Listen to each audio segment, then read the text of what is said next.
Okay, so we're actually moving towards the ending of our winter retreat period.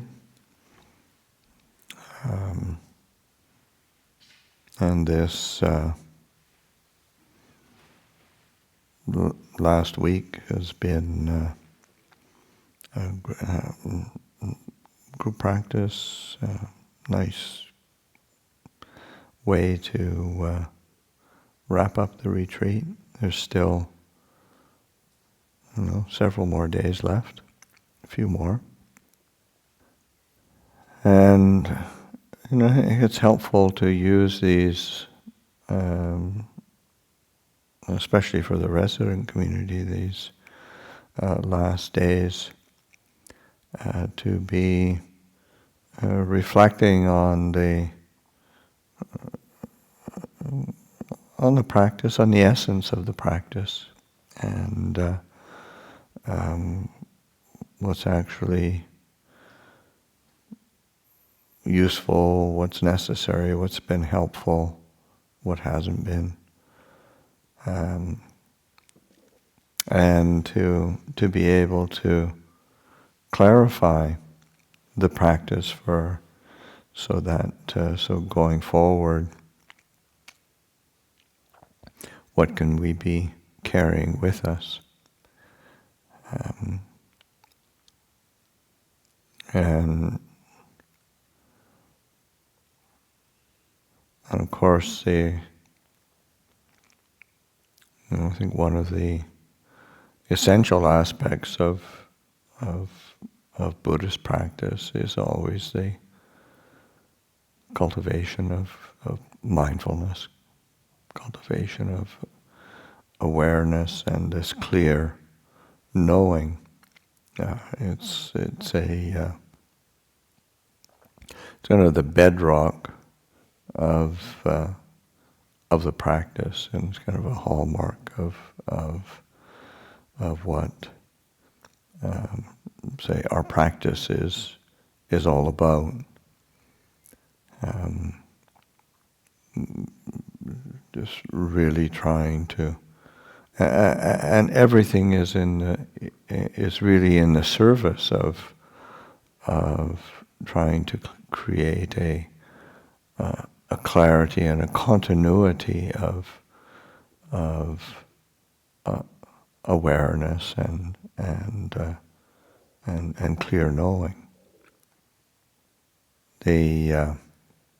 There's a great sutta in the middle length discourses of, and of course I've mentioned it many times over the years, but to me it bears repetition, because it does again this essence, this clarity. What's essential? The sutta begins with Ananda and a group of monks gathering, and Ananda recounting to the assembled monks the things that he had experienced and heard from the Buddha himself that were wonderful and marvelous. The name of the sutta is Wonderful and Marvelous. Majjhima 123, if anybody wants to go and read it.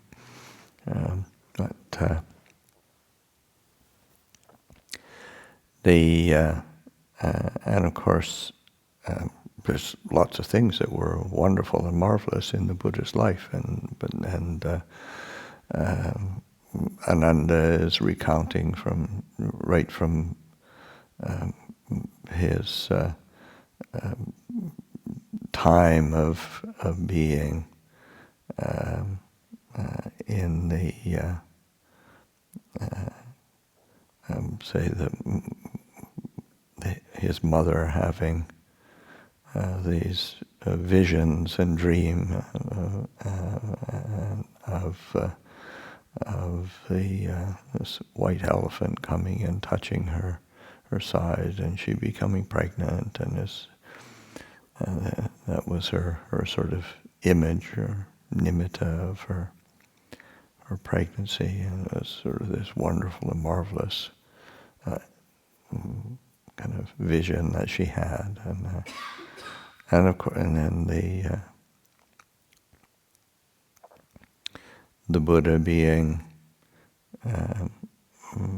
in her womb, and she not experiencing any pain or difficulty, and then his birth, and there's all sorts of things. His birth, which was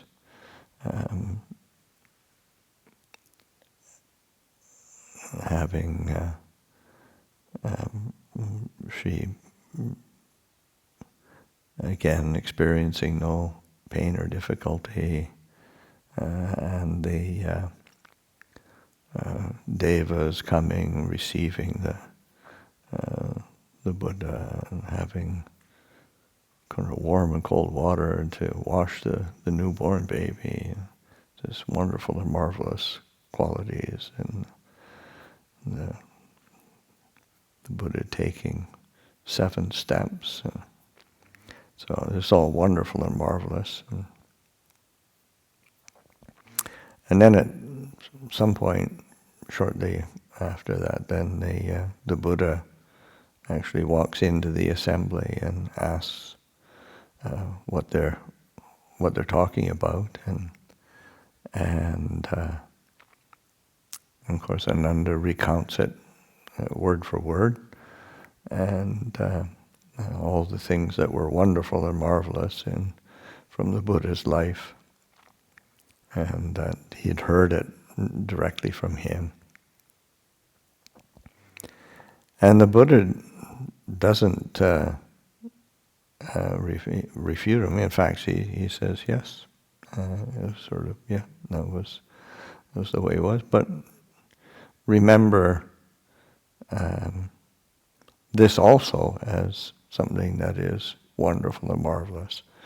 And of course, I can imagine people sitting there, and they've had these tremendous tales and miraculous events being recounted to them, and now the Buddha himself is going to tell them what's really wonderful and marvelous, and he does, but it's probably not what they were expecting, because what the Buddha says, what's wonderful and marvelous, is that the Buddha knows when a feeling arises, he knows clearly. When a feeling is established in his mind, he knows that clearly. When a feeling passes away, he knows that.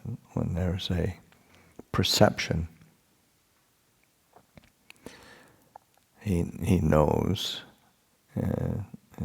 mindfully aware of the perception arising, establishing itself, and passing away. When there's a thought, it knows it knows it's arising, knows it's establishing, knows it's passing away. Remember this as something that is wonderful and marvelous, and that is, again, to me, say the essence of the Buddha's teaching is this clear knowing, and the fact that as human beings we can actually know that. We can be aware of our feelings, our perceptions, our thoughts, and understand them. We can reflect on them. We can bring them to mind and understand their nature, because say our difficulties and problems and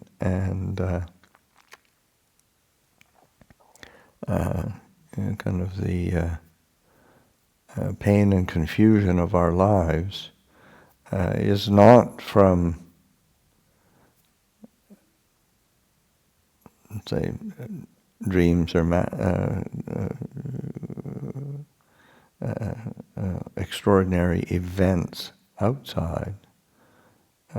It's the internal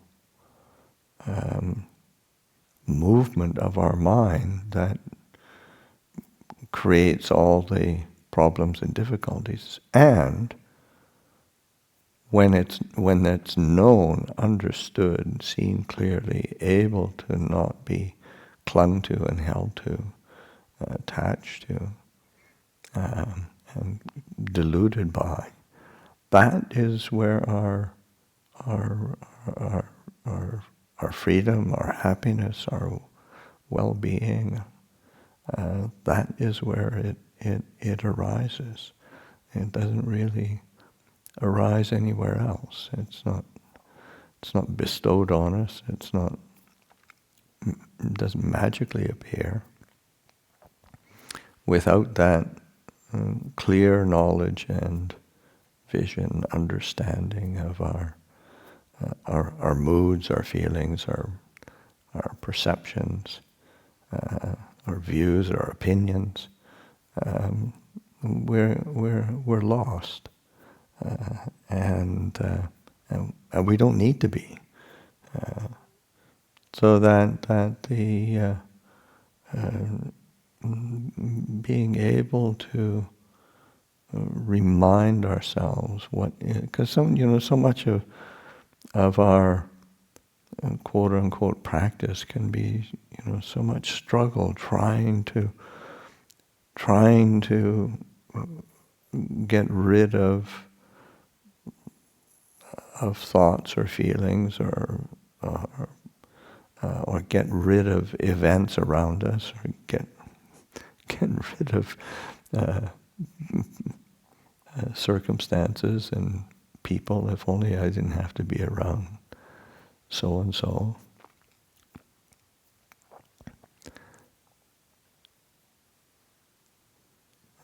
And that can be even more highlighted in a period of retreat time in a monastery. I remember one of the monks, when I was a young monk, him saying that,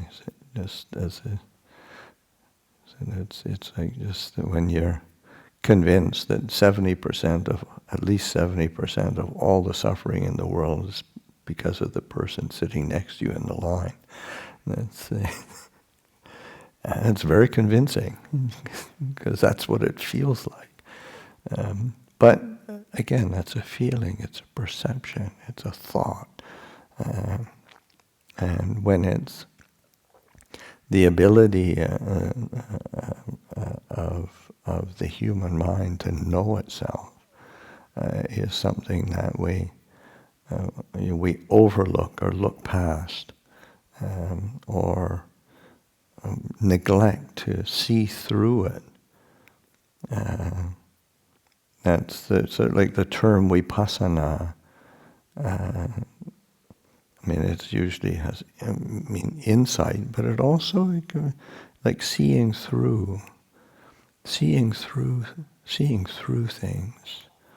not being caught up in its superficial presentation, and being able to see through to the nature of our experience. So that we have this opportunity to see through things. And of course, it takes some patience and persistence and effort, but to not forget or lose sight of the directness and simplicity of this fundamental importance of clear seeing, clear knowing, mindfulness, clear awareness, and that And there's always going to be, say, obstacles or difficulties or problems. That's just in the nature of existence. Um, but it's also, how we hold them. It's like in the Ajahn Chah, they would certainly use an image in the Thai forest tradition, and it's like the image of a like this having a sharp blade, or is the way that one gets a sharp blade to cut things easily is by its contact with a stone.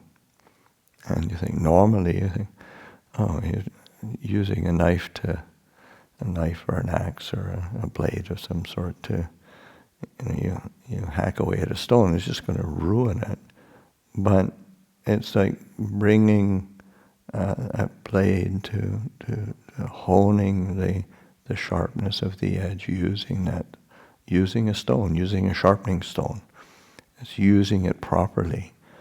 So that being able to turn something that would normally or logically think, well, a stone can't be good for this, but it's using it rightly, using it properly, and you get that's how you get a really sharp edge on a blade, so that it can be useful, can be beneficial, and can be, be for the long-lasting benefit of that blade. So in the same way, our say the different difficulties and obstacles, it creates difficulty and pain and grief and confusion when we're not applying our attention correctly. So it's like, rather than sort of being frustrated and upset by whatever difficulty we're having, it should be a challenge to sort of, how do I turn this and use it so that it's a means of sharpening my wisdom, rather than just being some frustrating difficulty that I resent or feel overwhelmed by. And that, without mindfulness and without a clarity of attention, then it's really difficult to do. But you realize we have to learn how to do that, because that's you're just sort of waiting for everything to be conditions to be perfect, or my mind to be perfect. That's a very long wait. One has to. It's that using the circumstances so that one is learning, and that's what the the Buddha's path. The Buddha himself calls this his path, a path of training, sikha, so training or education.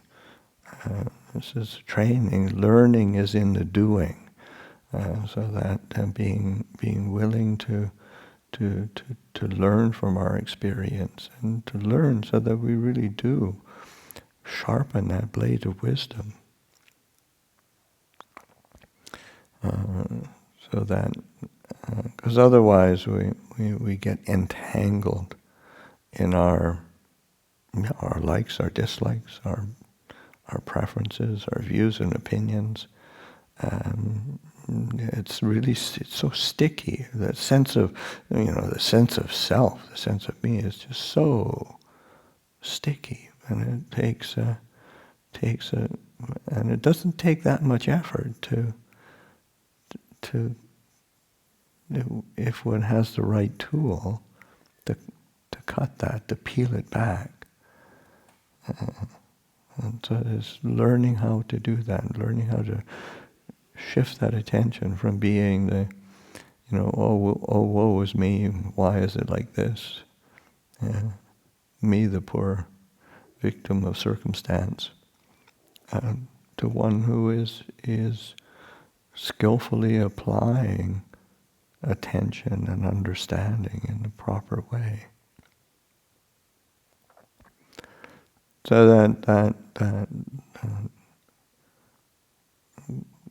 cultivation and development of the path, and that's an ongoing thing. It's not just in retreat. Retreat is a great time to sharpen attention, but it's one has to learn how to carry that with us. And so that when one is in retreat, one's not getting distracted. And outside of retreat, one is able to maintain one's attention and focus.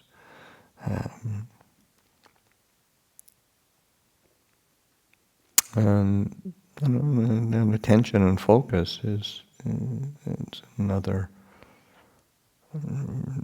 aspect of, say, of the meditation.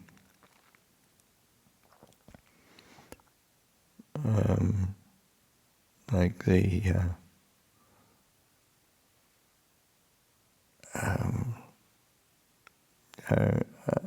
really like the way that Ajahn Pasanno translated in the book Stillness Flowing, his translation for samadhi, or for concentration, meditative stillness is the most common translation they used was lucid calm, which is a great description. In that our continuity of awareness and mindfulness brings about a sense of calm and steadiness, but that's coupled with lucidity of mind, so it's clear. It's not clouded, it's not scattered, it's not kind of agitated. There's a lucid calm. So that directing our attention so that there is a lucid calm being cultivated and developed and given attention to, given importance to.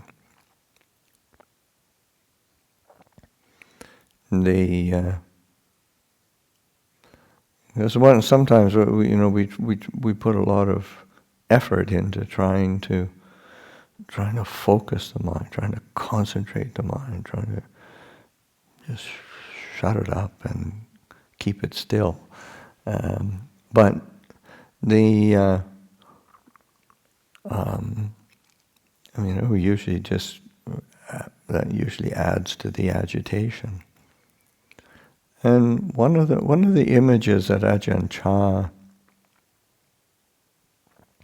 used for like in the word for one-pointedness of mind, ekaggata,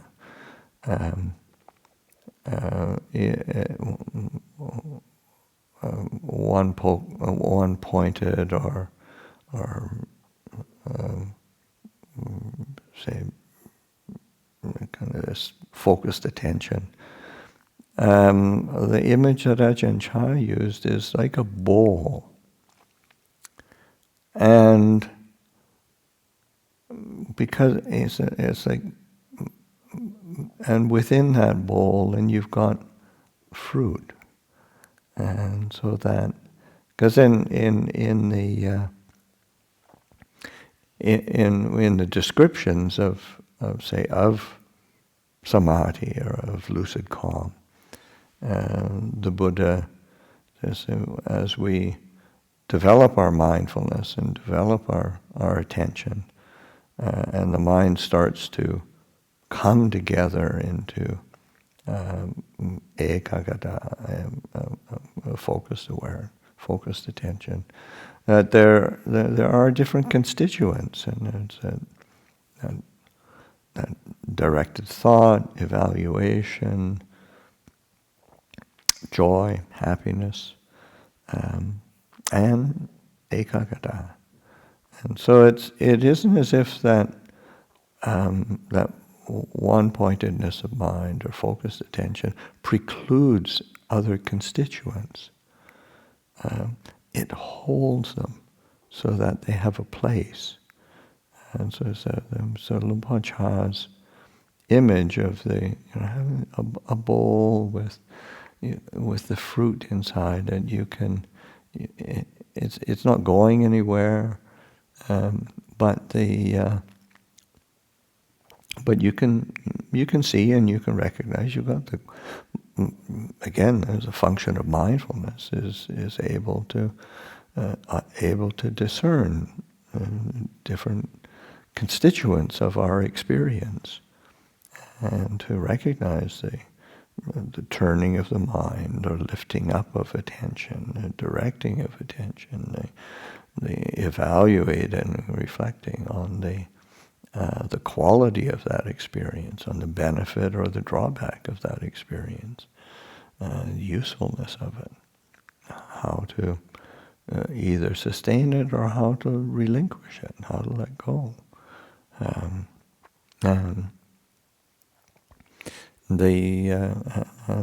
to experience the kind of, as the mind does incline more to its lucid calm, its clear settling, there's an exhilaration that's part of that, and it's that piti is very much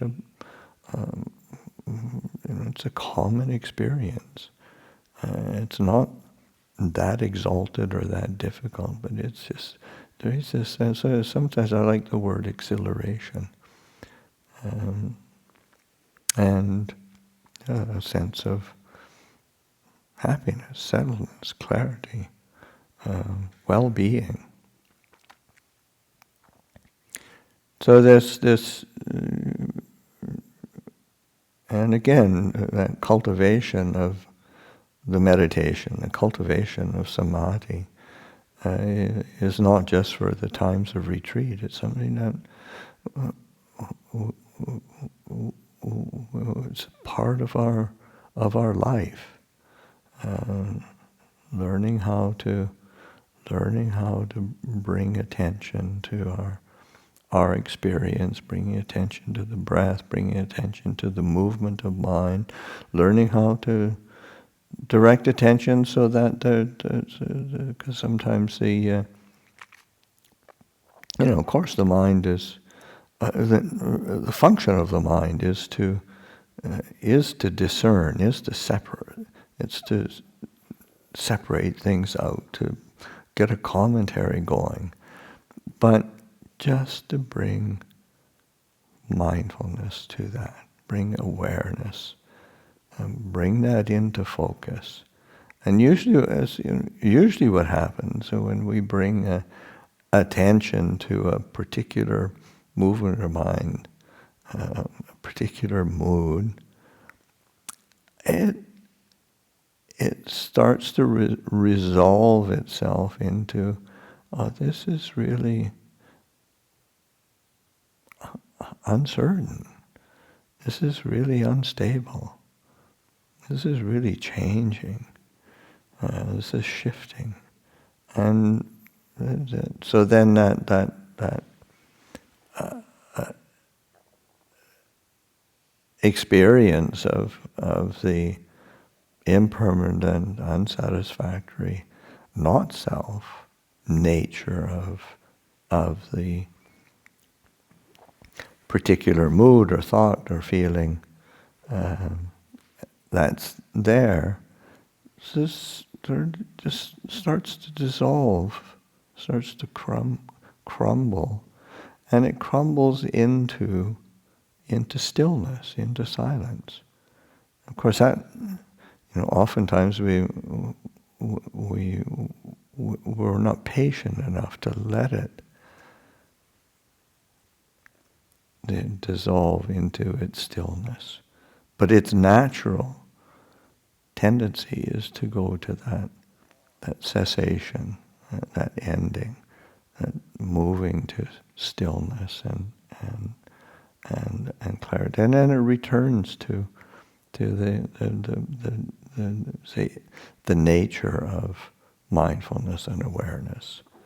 So it's just recognizing that these are natural qualities of the heart, they're natural qualities of the mind. And to see it, experience it, to feel it, to get a sense of confidence and encouragement of this fundamental nature of the mind.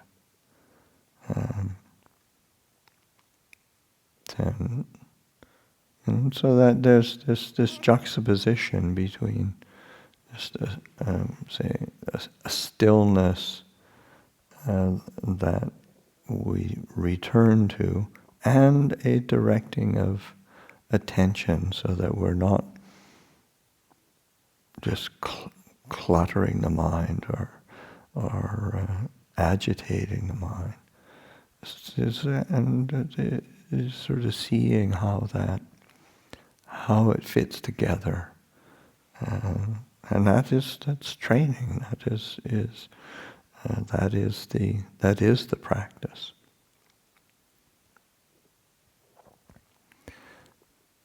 So anyway, those are a few words this evening for encouragement as we move toward the end of this retreat. I'll offer it for reflection.